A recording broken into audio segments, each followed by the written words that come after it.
भाइयों और बहनों,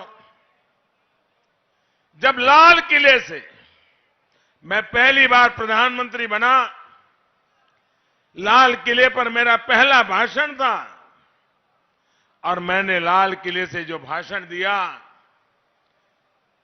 देश में माताओं, बहनों, बेटियों की पीड़ा को दूर करने के लिए शौचालय बनाने की बात कही, तो इन्होंने विवाद खड़ा किया कि कैसा प्रधानमंत्री है कि लाल किले पर से जब दुनिया सुन रही है और ये शौचालय की बात कर रहा है।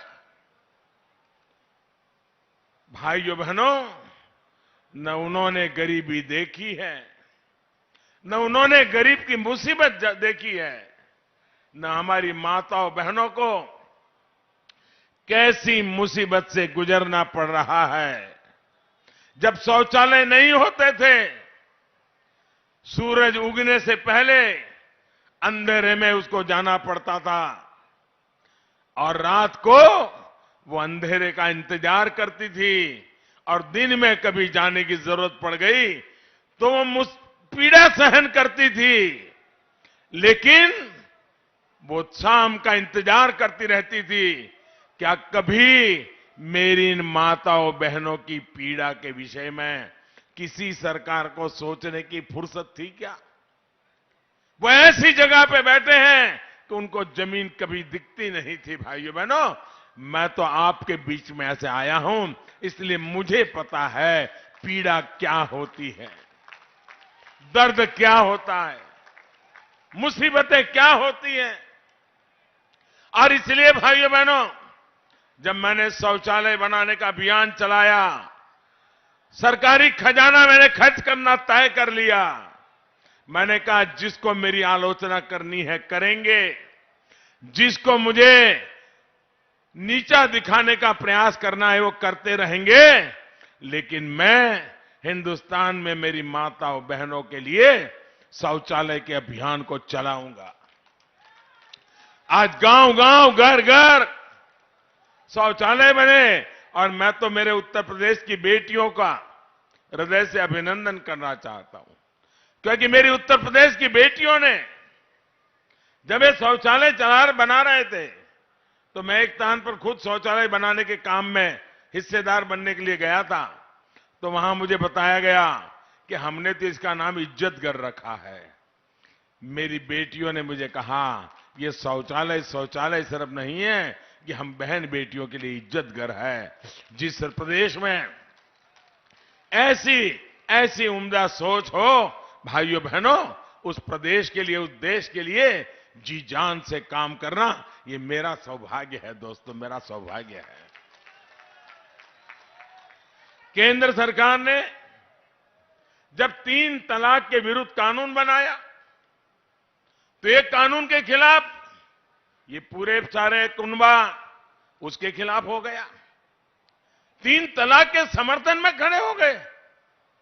मैं तो हैरान हूं, 21 सदी में जी रहे हैं, एक कितने स्वार्थ में डूबे हुए हैं कि जो लोग उनको वोट देते हैं उनका भला भी नहीं सोच पाते हैं।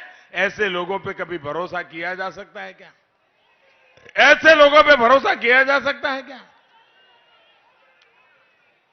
मेरी मुस्लिम माताओं बहनों, छोटी छोटी बात में 3 तलाक हो गई छुट्टी।